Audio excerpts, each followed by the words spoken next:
And so,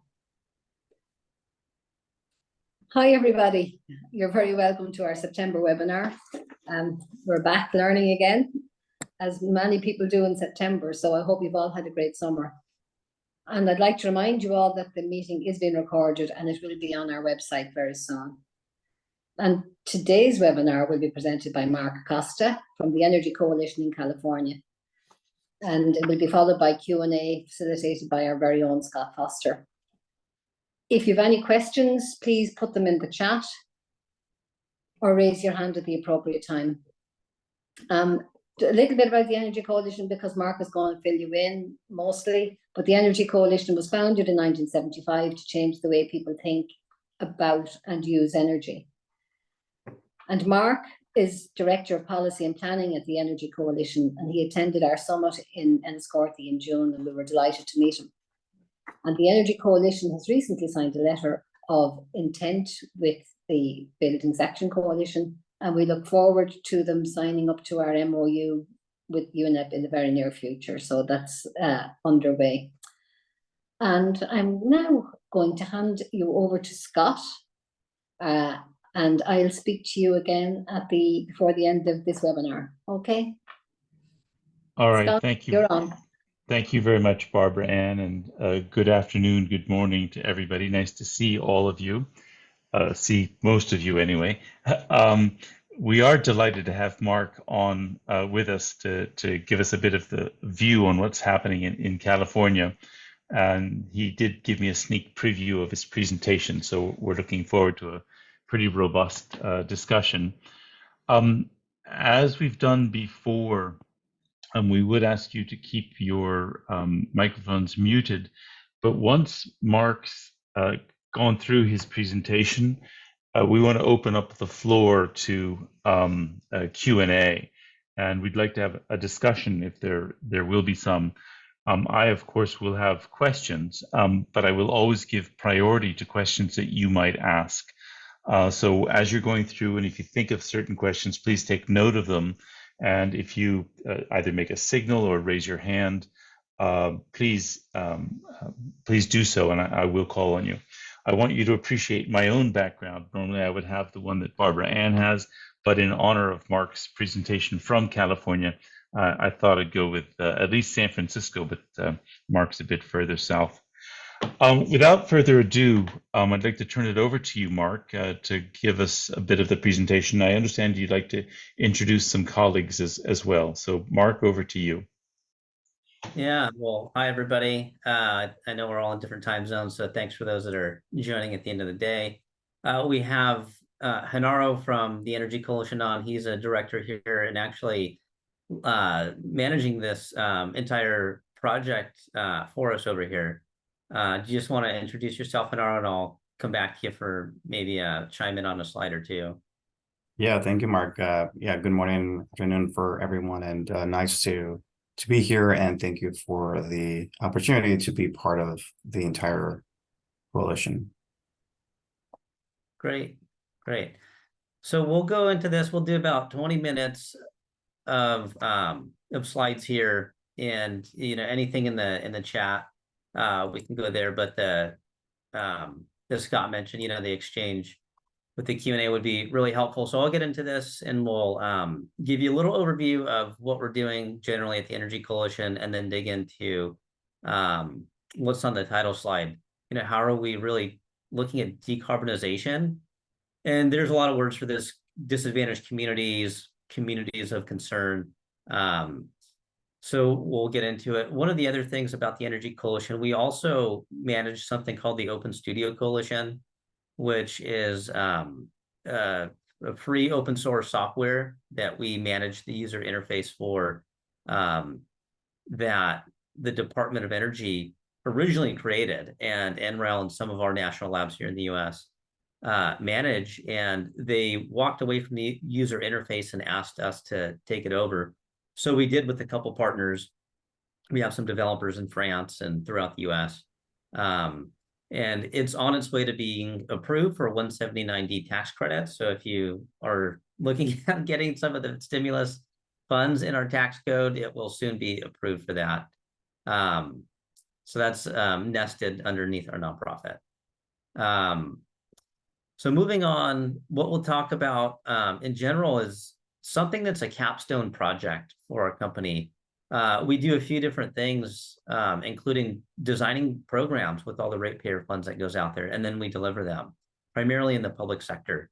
We do also have an education and workforce development suite of programs, and we educate the K-12 community across the state of California, and we're in a few other states, and we do have a legacy program that's still operating in Nacka, Sweden, teaching the grade school, high school, and there's some applications of post-secondary about energy and sustainability and water.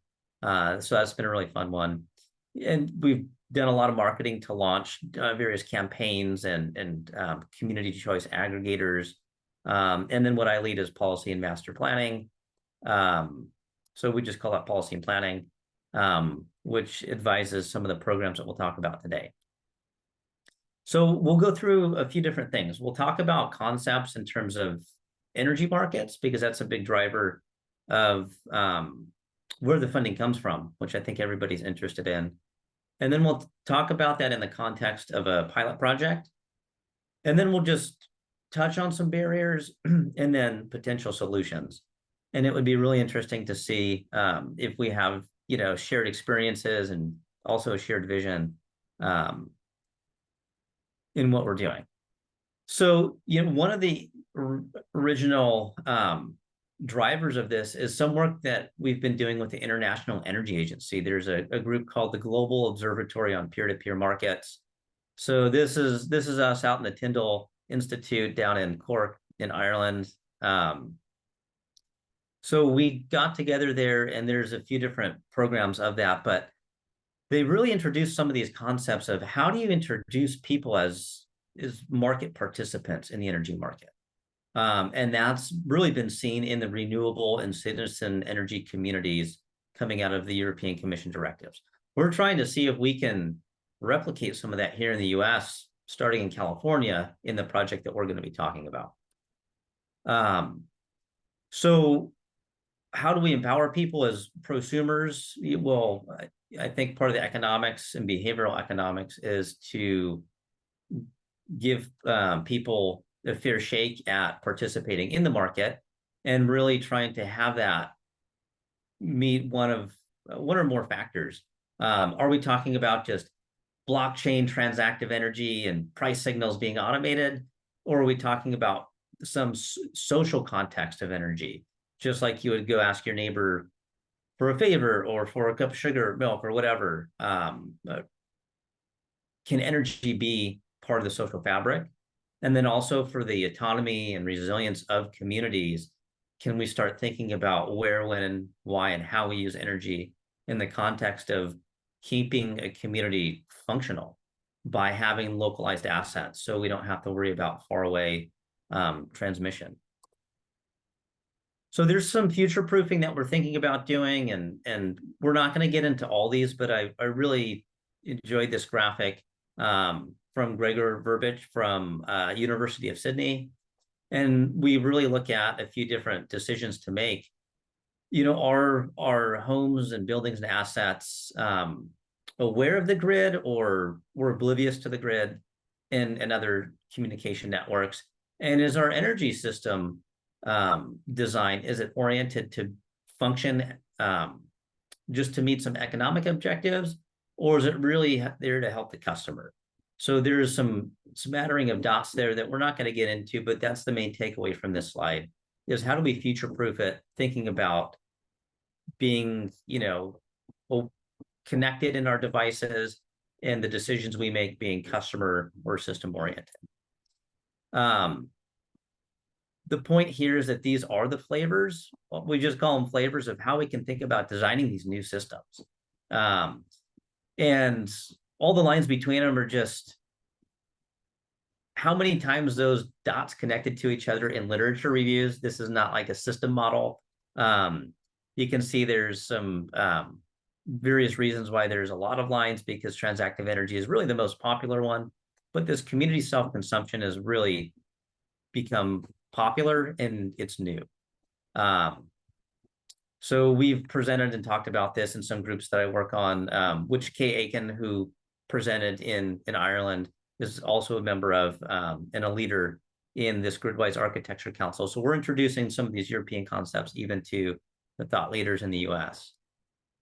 So just, scale, California, the Golden State there, we spend over $40 billion in retail energy in California every year. I think that number went up by a few percentage points, somewhere in the mid 40s, but $40 billion a year. That's more than some Fortune 500 companies or some annual revenue for large companies. And we took some comparisons. I mean, we're somewhere, if you were to say all the retail energy sales was one company, we'd be somewhere between like Hewlett Packard and Facebook in terms of the scale of how big energy is as a market. But downscaling it to an individual home and what's happening, this was our aha moment, and this is something that comes in a lot of our slides.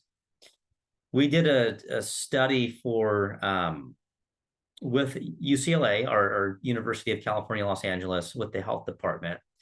And we were commissioned by some state agencies to go look at what's the indoor air quality and health impacts of removing combustion appliances and gas consumption in homes. And so we put monitors in these homes, and I went into the homes. It was in East Los Angeles, and we just basically found that for 2 weeks straight inside these homes during the summer months, during the hot months, it was over 30 degrees Celsius or 85 degrees Fahrenheit inside these homes. And this is people going to bed with families at midnight, 2 a.m., 3 a.m. It's 85 degrees inside that house.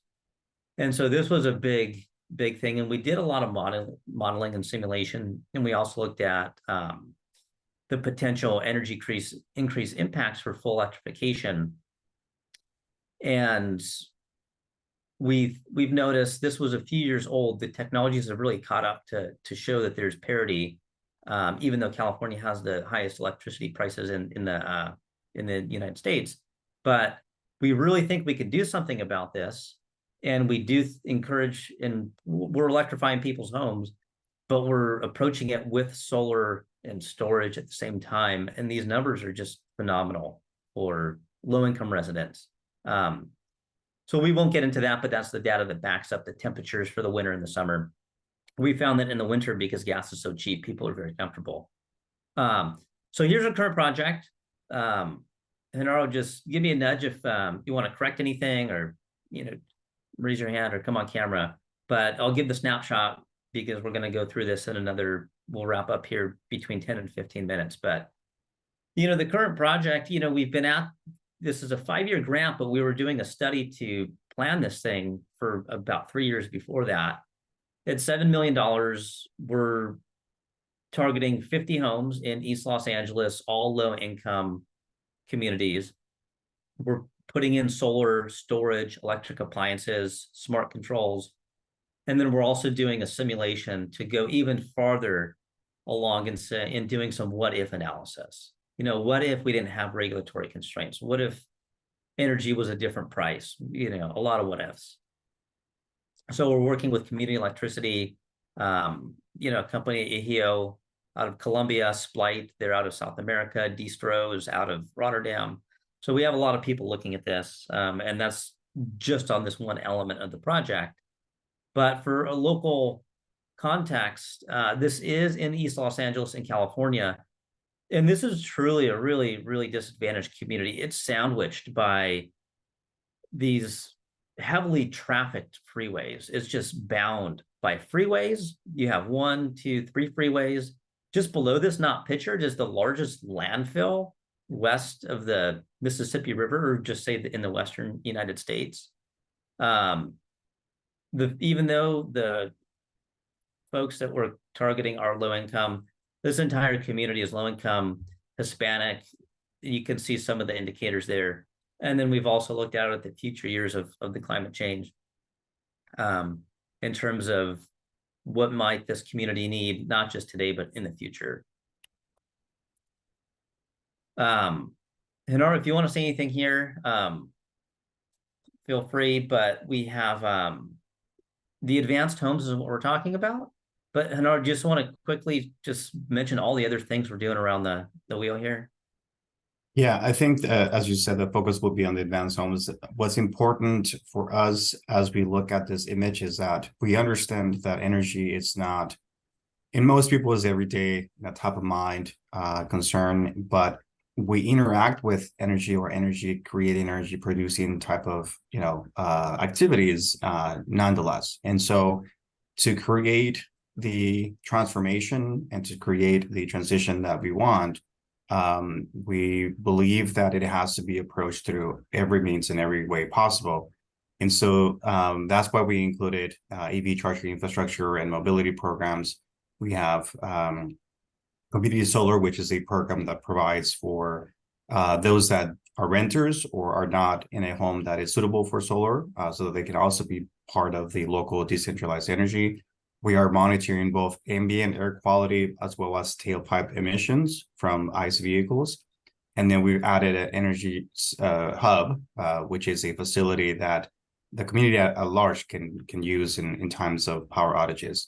And then the intent here is to try to include an intentional approach to creating awareness about the need to be, exercise behavioral practices, but also adopt the energy transition technologies that we need to. So that's what I'll say.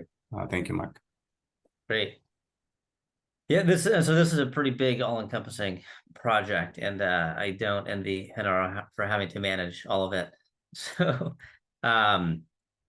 so one of the really big aha moments is, I evaluate a lot of grants and funding opportunities, and taking a step back and saying, wow, like, how come people aren't stacking up all these programs and taking advantage of all the money? Well, it's complicated. It's really hard. But one thing that we're doing here, that's, I think, part of what we want others to take away and pursue, and this would have to be localized to wherever you live. But, there are low-income programs where we live. So we're getting that. Free services, weatherization. It's not a big comprehensive thing, but it's a really good start. We have a low-income solar program where, the people in this program will own the solar outright, no debt service, because we have a low-income program that can cover that. There's bill savings, so you can get a 30% discount on your bill. In California, we've recently had a big heat pump water heater and heat pump in general initiatives. So we're also layering that on to get the cost of the water heater down. So all the participants in this program, through a combination of all these programs that we're stacking up, plus the grant we have, will own all these things free and clear with no debt service. And so this is really hopefully making a really positive impact, not only on the air quality and the habitability, but as much as we can expect the financial position, or at least monthly cash flows of the residents. So having 5 kW of solar on a single family home, I mean, that alone is going to cut your bill down tremendously. And then to have the battery and being able to power everything from only using electricity and being able to produce that on your site, I mean, it really helps out with the utility cost burden. We're not going to get into this whole thing in detail, but on the other side of the spectrum, we're getting very technical also. And I'll just say there are some standards being introduced in the, let's just say, connectivity world. They're going to make this a lot easier. But we had to put a lot of thought into, how do we make this building, each of these homes, going back to that 2-part matrix, are these homes communicating with the other devices in their own home? So is the thermostat talking to the water heater? And does the battery even know that there's a thermostat and water heater that can be controlled? And how can we do that for one home? How can we do that for 20 homes or 50 homes? And then how can we harness the power of all those orchestrating together to help the grid out when the grid needs it? So I'll just say this hasn't been the easiest thing, but we've made a ton of progress. And, this is the kind of stuff that I think is going to have a high value once it gets a lot easier, but it is certainly possible. There are industry standards, but when we talk about virtual power plants, this is like what would be under the hood. And if you talk about transactive energy, you need devices to receive signals from the cloud and all this. So we can definitely do Q&A on this, but just that's under the hood and it's complex. And I'd love to, share this story because we need more of these, and there's no trade secret here for us. And the other thing, this transition is good for the grid. So if all these things are talking to each other, we've also, as part of that study that I mentioned, we looked at community energy transitions, and we published a paper here and published it in Sustainable Cities and Communities. Or I can share the journal article, but it's peer reviewed, it's published academic paper. And with UCLA, Dr. Eric Fournier did a lot of amazing analysis here. And the point is that we can do electrification and not fry the grid if we do it right. So that was just the main takeaway, that this is actually a good thing for the grid. But there are some policy barriers. So we'll wrap up on the next couple slides, and then and we'll go from there. But there's some things about people being incentivized to sell energy, right? That triggers a lot of regulatory complications, and and there's reasons for it, but it's not as easy. Transactive energy is, we'll say, prohibitive, but not prohibited. So we'll talk more about that as needed, but people just can't go sell energy and make revenue from it because you'd be considered an electrical corporation. But there's definitely ways to be able to do that by working with utilities or community choice aggregators or through some innovative technology platforms.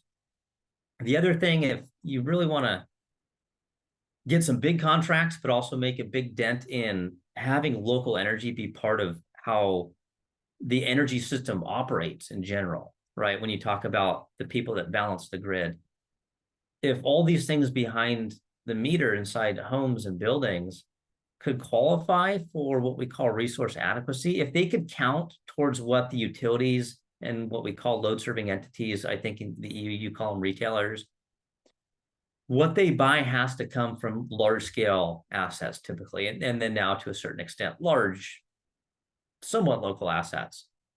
But that solar and that storage at the home, mostly the solar, doesn't really count for anything in the larger scheme of things. But if you look a few years out in the future, if a lot of people have solar and a lot of people have storage, and we have these community hubs, and we have a lot of electric vehicles, are we not accounting for those?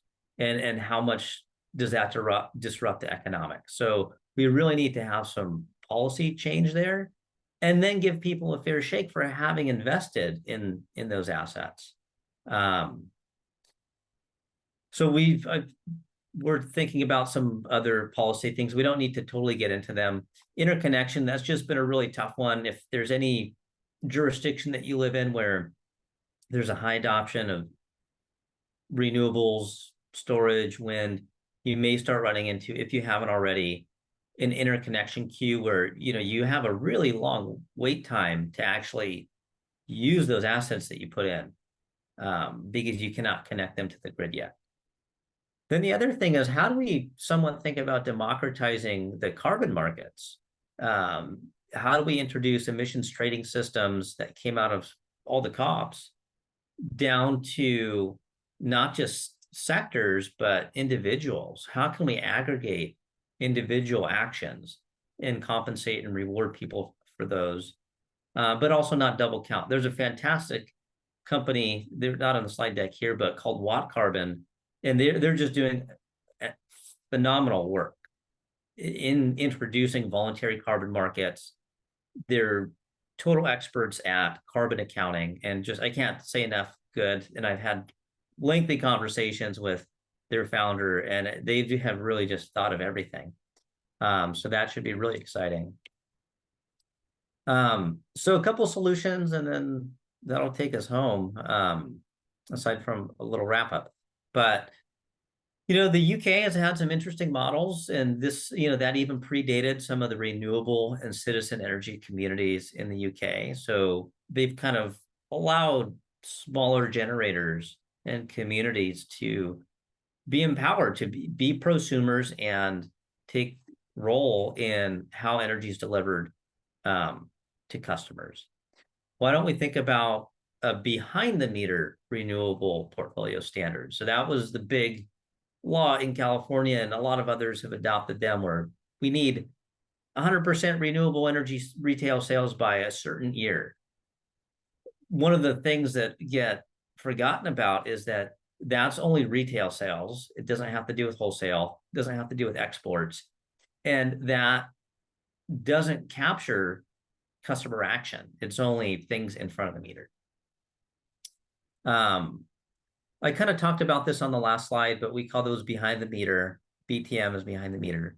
And if you really get into some of these meaty discussions, or if you're kind of starting to deal with utilities and doing really different type of work where you're interfacing with the system operator and maybe less so with a client, this is the kind of stuff that we're trying to do on the regulatory front to pave the way to allow your buildings and your customers and all the designs that you're doing to be able to stack another layer of revenue on, why did you do solar? How is this passive house putting more energy out in the grid, and is it getting paid fairly for it? So that's what we're trying to set up the stage for that, for people to get a fair shake and equitable compensation. This is maybe a California specific thing and specific to your jurisdiction, but if you ever run across barriers and somebody saying you can't install that because it's too big, right? We're trying to fix those kind of problems. And we're also trying to change the philosophy in how regulators approach a transformation of the grid in the industry.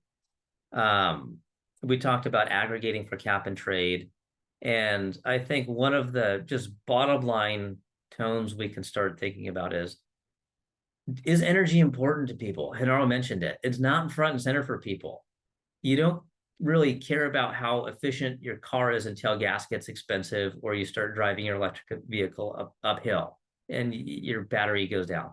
Or you don't care about, the price of groceries, or you don't care about health issues until you discover something. And so what we're saying is, what is that catalyst that we need for energy so that people care about it, and then it gives people some value in their daily life?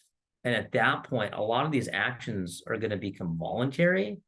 People are going to be demanding that they have super insulation, and they're going to demand that, why is my building not as efficient as my neighbors? Why am I not making money like the person down the block? O-Power won't shame people for being energy hogs. You'll feel left out because you're not able to reduce your energy bills and potentially make money from it. And our whole role is, how do we put the most disadvantaged in the communities of concern at the front of the line in that problem? Not second to last, not last. How do we make them the first movers and have first mover advantage in this transition? And it's a real core mission of ours to ensure that happens. So with that, we can talk about building energy modeling another time, but there's a few other resources here. If you want to dig into any of the global observatory, if you want to look at the publication, I did say that we'll share it. So here it is, Sustainable Cities and Society, interesting publication on health and energy transitions. So with that, we're right at the half hour there. And we will see, I'll turn it back to Scott.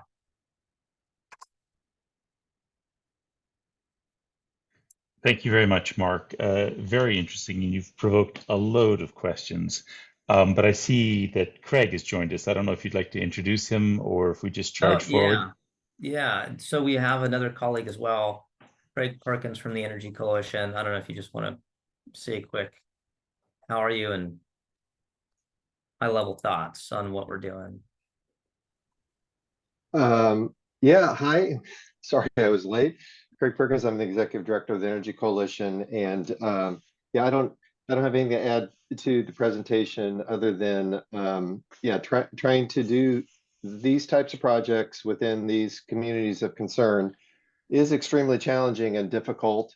But it really, we believe, really is the first place to start. And so we're very happy we're able to share some of our lessons learned. So thanks for allowing this forum to do that.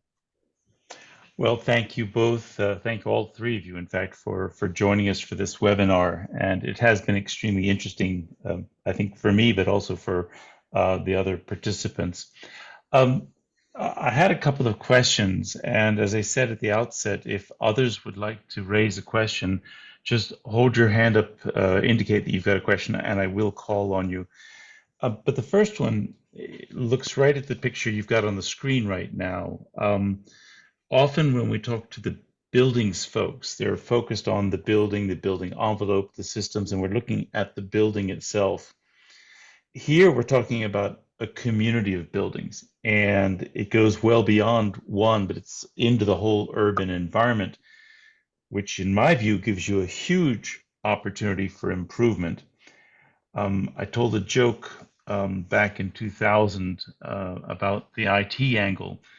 The coffee pot pissing off the refrigerator by taking a forward position and bankrupting the household.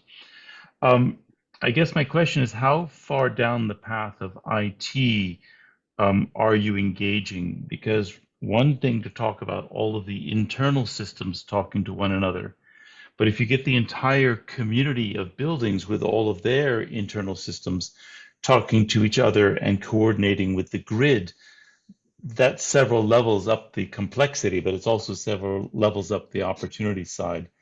I don't know if that's part of your thinking, but I'd be interested in what your views. Yeah, so that's part of what we're thinking of in this advanced home. So that's something that we're at the point of study and simulation in this particular community, because there's some new data streams, and it's really, when we're talking about having a dual fuel home and moving to all electric or mostly electric, a lot of times AI and machine learning really can't fill that gap and really do that forecasting and have a forward position and know what that is.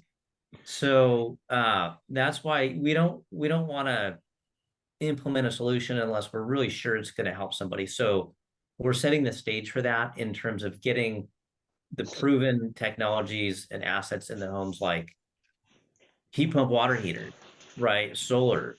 People have 2 Tesla power walls in their house. I mean, we're calling those proven technologies, right? The thing that we're testing is the algorithms, the connectivity. Hanaro has plenty of time with one of our vendors in his garage as a test home, wiring up things to his water heater and putting current transformers in his electrical panel so that we test these out before we do them in the customer's homes. And the tricky part about that is, what level of detail do we really need to do that kind of stuff, right? And if you want to be really simple about it, in California, the utilities are doing a pretty good job at looking at how do we send that price? How do we, or the Public Utilities Commission, kind of hats off to them in this respect, is how do we align the pricing of what energy costs in the wholesale market with what energy costs in the retail market? And you would be very surprised at how misaligned those are as things have just progressed over the years. So what they're thinking about is, how do we send some signal to this little battery in the home here on the screen that reflects if energy is carbon intensive or not, or if it's expensive or not, or if there's constraint on the grid or not. So that's a top-down approach. We're also thinking about a bottom-up approach, right? If you consider every electrical consuming device in your home as a portfolio, as an asset in a portfolio, right? How do you balance that? How do you blend that? And then it gets complicated if you want to stack this home up with this community solar building and this energy hub over here. That's still pretty far out from really truly orchestrating them, unless they're within a physically connected microgrid, which, we think is microgrids are a pretty good thing. I'll leave it there. I don't know if other questions or thoughts. All right. Well, thank you for that. I think that idea of we've got to grow into this and the orchestration angle with either some IT system as an orchestra manager, but getting the right price signals to the right locations is going to be an interesting challenge. One of the things that we've been working on, and everybody's aware of it, is that the big nut that we need to crack is the retrofit market. Obviously, it's hard to do new build because we can see all of the challenges on the policy and the regulatory side. But cracking the retrofit market, particularly in markets with older housing and older structures, is tough. And getting our spreadsheets to be more than simply energy efficiency, more than being simply carbon efficiency, but to capture a lot of the things you've been mentioning here. I would say affordability, social justice. I would include quality of life writ large. Health is a huge one. And how to find out how to capture those alternative revenue streams, which aren't naturally included in spreadsheets. First of all, I'd be interested in your reaction to that complex of things to optimize.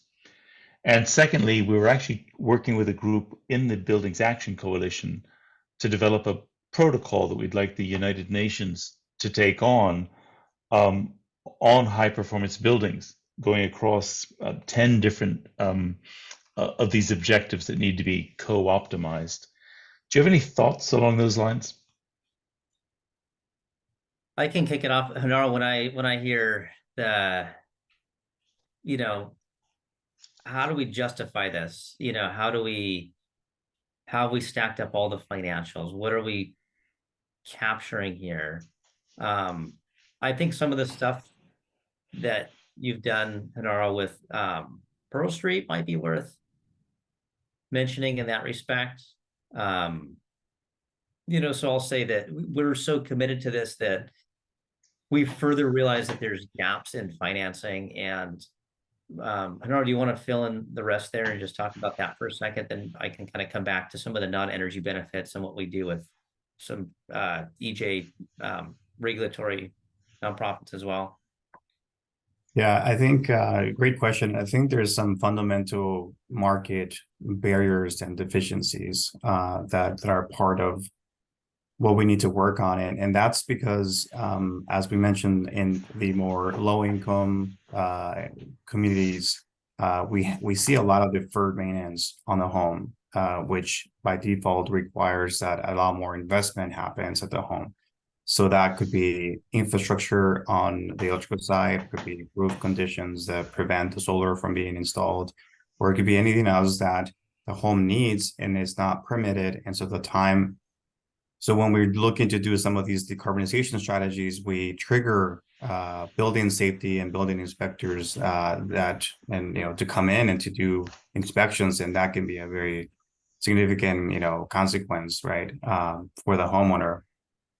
So the market barriers can also include this notion that there's a lot of help in financing and incentives and rebates, but most of those require that the homeowner or that someone puts up some money up front, which is obviously not possible for a lot of the low income. And I would say that in general in the United States, a great deal of the demand flexibility that we need has to come from the many, I think it's close to 40% of the homes that are considered to be in the low income or low to middle income, category. So if we are going to address demand flexibility for the benefit of the grid, this has to be an item that we address, right?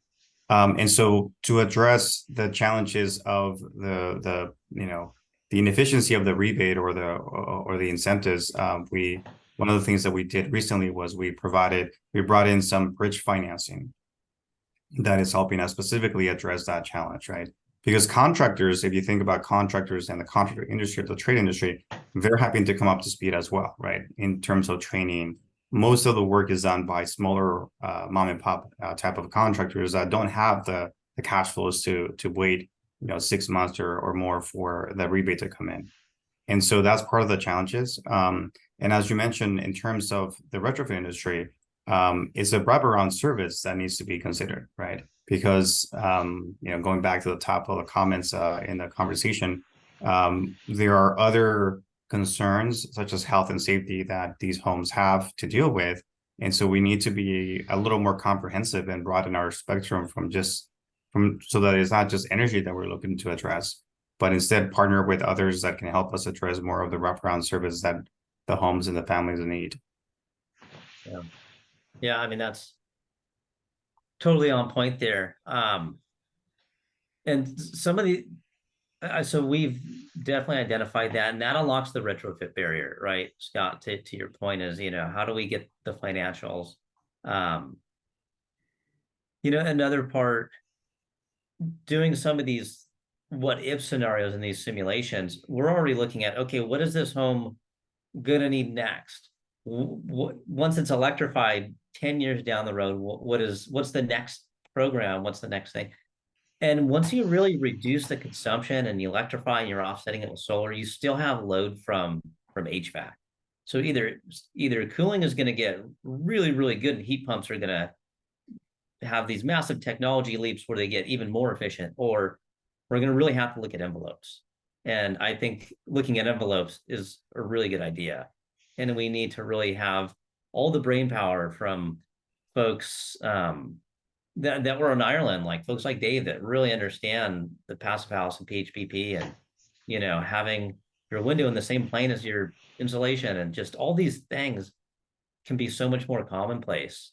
And they're just and there's a lot of ways we can think about making them commonplace, but I think envelopes is going to be the next frontier in what we look at.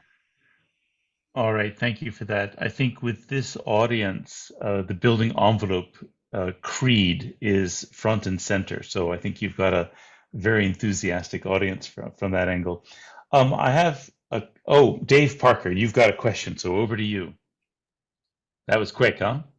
Yeah, maybe question and comments, I guess. One is, I might have missed it in the beginning, but Mark, can you just go back over the nature of this specific project? Like, what's the timeline and what are the deliverables for this phase that you're in right now? Or is this something that just hasn't quite kicked off yet that you guys are getting up to speed on?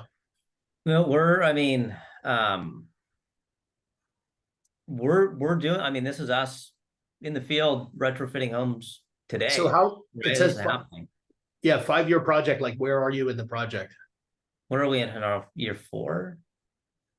Yeah, so this is year 3 with 2024, 2025 being 4 and 5. And so we've had to do some extension of the work itself. So we're working through the end of 2025. But most of the work in terms of installation is happening by the end of this year or into 2024. And then we'll do a lot of testing, monitoring, reporting and things like that. Okay. So there were a couple comments there that caught my attention. One is the big issue about, especially in lower income communities, about structural conditions or other conditions related to the existing homes that need to be dealt with. In Pennsylvania, there was an effort to pass that, which they just got through. They passed a sizable amount of funding to try to address some of those concerns, because there were folks that were working on projects to start, pushing solar and whatnot, not as complex as what you guys are working on here or as integrated, but one of the big things they started finding was that these homes actually had, deferred maintenance issues. They had roof leaks, they had structural problems that needed to be resolved before they, could even go ahead and install some of these implements. So definitely see that as adding complexity to the retrofit side of things. The other thing, which I was trying to scramble to see if I could go back on the finance side, I'm super curious about this and how that's working in terms of getting engagement with the homeowners. And what came to mind was I started listening to this Zero Ambitions podcast. I don't know how many folks have listened to that. Check it out on Spotify. there's a guy named Rufus Grantham who has this company that they're building called Living Places, and he comes from the financial side of things. So he actually kind of flat out said that I think the concepts that they're working on in the UK, I think what he's sort of pushing for is a financial model that doesn't burden the homeowner at all, and trying to build innovative financing approaches where basically you walk in and it's just trying to streamline the acceptance, because Mark's right. I mean, my approach is like, you've got to go in and do envelope first, and all this other stuff, it becomes really powerful for sure. But if you're going to make an investment that's going to drive demand down to start and be durable and improve the sort of health and comfort of the occupants, it's got to be envelope improvements. But I think my sort of the comment is, I think it seems to me that that's one of the biggest challenges is how do we get over that burden on the homeowner and streamline that going forward. So hopefully you guys can comment on that and maybe where you see this community in terms of reacting to those, to engaging in the project. Sorry, I went on too long. That's a great question, and I will turn it over to Mark and his colleagues. I've been pushing for the last decade at the United Nations for a shift in how we think about energy, because energy has always been sold as a commodity. We sell kilowatt hours, we sell BTUs, we sell tons of coal, etc. And if instead of that we sold comfort, this goes way beyond demand side management programs, which are shared savings, but actually changing my relationship with you, so that I have a subscription relationship with you, and it's up to me to keep your house at 70 degrees. It's up to me to make sure you've got the lighting required. I'm the one who then has to line up the financing. I'm the one who has to line up the technology, and I'm the one who has to get the contractors. So lifting all of that burden from the homeowner suddenly makes it possible to get this stuff done. The challenge is having that door open so you can actually go in and make the changes that you need. So I'll stop preaching and turn it over to the people to whom you address the question. Mark, Yanara? Well, Dave, awesome question. And just, just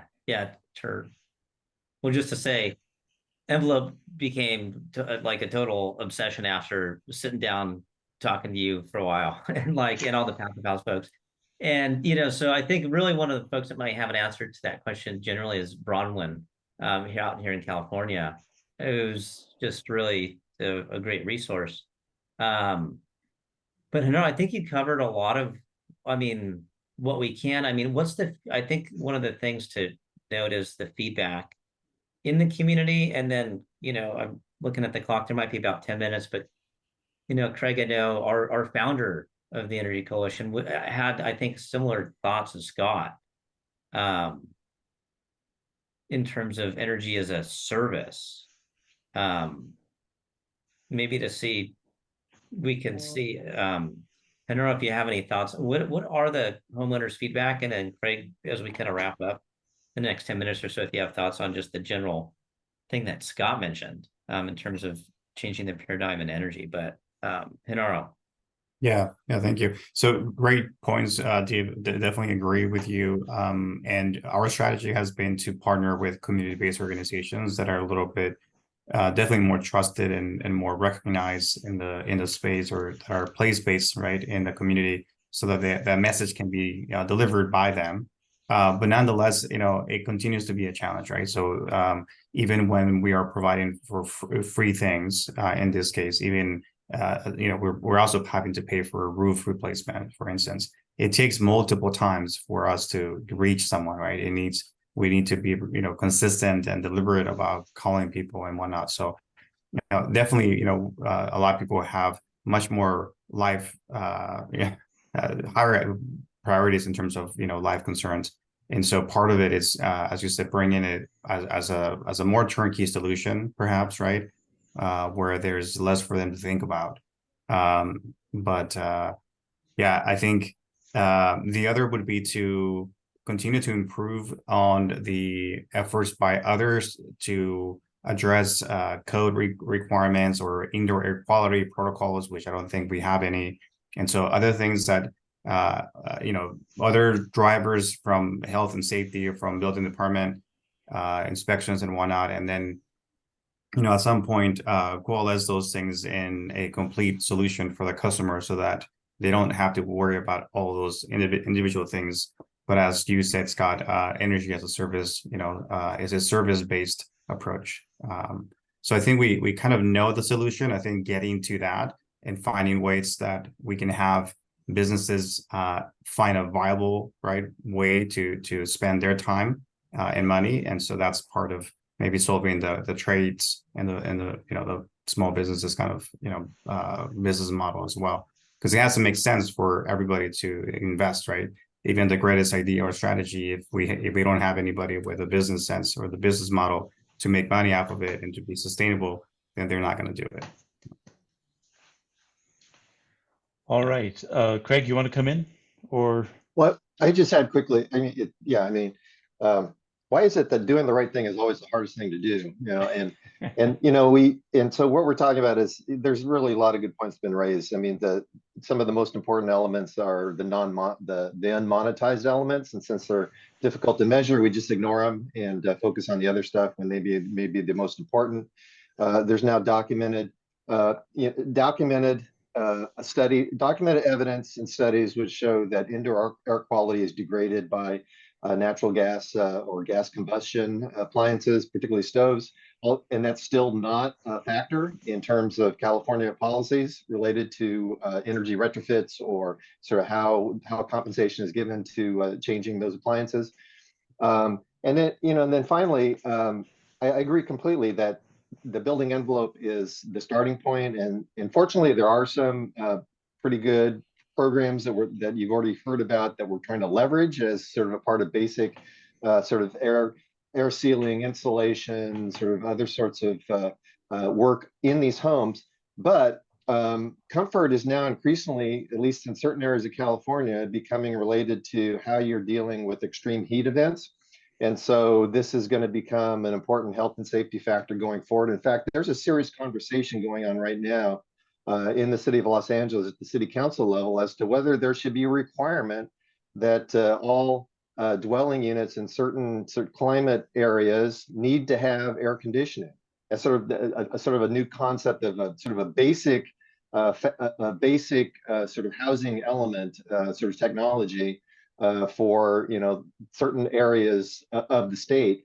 And so now we're talking, I think, what we're talking about is how we're going to cope with that in terms of the retrofit of the existing building stock, which you're exactly right, is the challenge, and make sure that the comfort, safety, and energy sustainability elements are all integrated as opposed to fragmented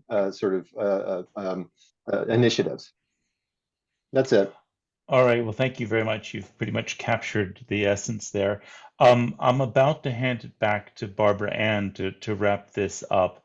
There are some questions I was planning to ask. One is, how do you actually intervene on regulations, on policy and the politics of energy and buildings where you are? We can't answer that now, but I'm going to recommend that we have a roundtable type webinar on that topic. The second one, which has also been mentioned, is the climate is changing. So suddenly you've got your heat events in addition to the earthquakes that you had, and now you've got flooding because hurricanes, which you didn't used to have, are coming through, et cetera, et cetera. So how do we anticipate change, which is going to be happening? I'd like to wrap up my part of this by inviting the Energy Coalition, if you could nominate somebody to work with us on that UN protocol on buildings in the built environment, because you're speaking exactly the same language that the group that we've got working on it is using. And the second one is there's an ongoing project on buildings grid integration that I think you would find of interest, and I'll leave it up to Bob to reach out to you to see about your eventual involvement in that. Thank you all very much. I'd like to just express my sincere appreciation for your investment in this webinar. I would like to turn it back to Barbara Ann then to wrap it up. I think she's got a couple of announcements as well. If you could stop sharing, Mark. Thank you so much, Mark, and everyone at the Energy Coalition. That was fascinating, and it's some stuff that you're echoing a lot of what Scott has been saying to me for the last year. So I have to say, to see it in action with you is really wonderful. So thank you, Mark, and to Scott for his questions. And it helps us better understand what you're doing, and we really do want to work more closely with you. So we do appreciate it. We promise everyone that we keep this webinar to 1 hour so that everyone knows, you know, the maximum you're going to be on is an hour. And our next webinar will take place on Wednesday, October the 11th at the same time, which is, I have to admit, 8 a.m. for you in California. So thank you so much for your early start. It's 4 p.m. for me, and it's 5 p.m. start in Paris for Scott. So we're at the end of the day. But our next one is on the 11th of October, and it's at the same time, and it will be maximum 1 hour. And Rob Bernhardt, who's CEO of Building Performance Assurance Council in Canada, he will be the presenter for that webinar. And I hope to see you all here, and an invitation will be circulated for everyone to attend. So thank you all so much, and we'll see you all again soon. Thank you. Well All right, done. thanks Really everybody. enjoy that. Yeah. Bye. Thank you.